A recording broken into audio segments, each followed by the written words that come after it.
I'm Callie Lewis. You're watching Geek Brief TV. This is Brief 673.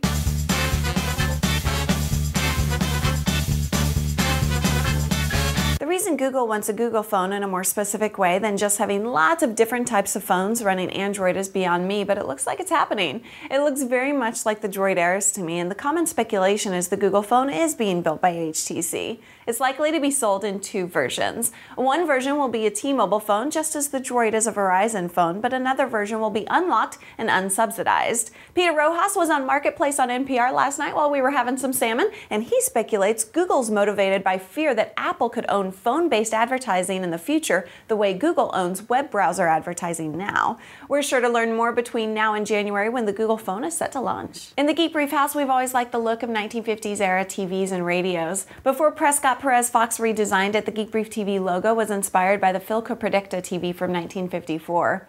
Dave Schultz has me breaking my rule about not covering conceptual design on GBTV after he designed and created an animated video of a very awesome looking PC inspired by the Philco Predicta and the look of antique typewriters. I realize it isn't for everyone, but I'd rather have a PC that looks like this than anything else I can imagine. Dave's website is schultzworks.com, and even though this isn't a PC that anyone's making yet, seeing it as a possibility made my day. Last week I did a little rant after I found out Simon & Schuster will release ebook versions of some books 4 months after the hard copies launch.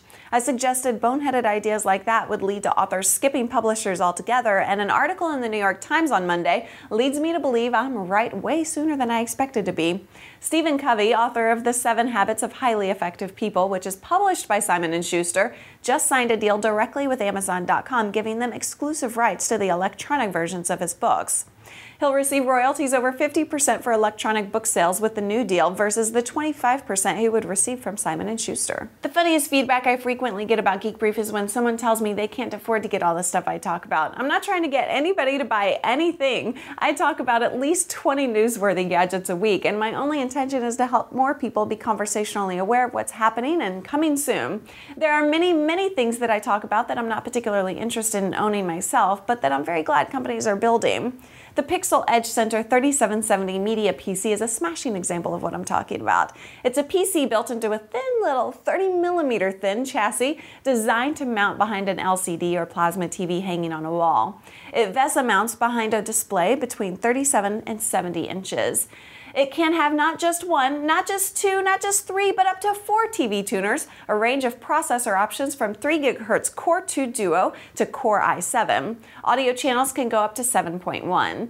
The London-based HTPC will sell for around $4,000, and while most of us won't order one this afternoon, I salute those of you who will. That's it for today. I have lots to do to get ready for the streaming Christmas party with Jeff Smith next Tuesday, December 22nd at 8 p.m. Central. CallieLive.tv will redirect you to the live concert. Brief 673 was brought to you by Squarespace.com. OneLog.in is a great-looking Web 2.0 web service site built using Squarespace.com. My promo code GEEK can get you a great-looking website at a 12% discount. Thanks so much for watching. I'm Callie Lewis. Bye.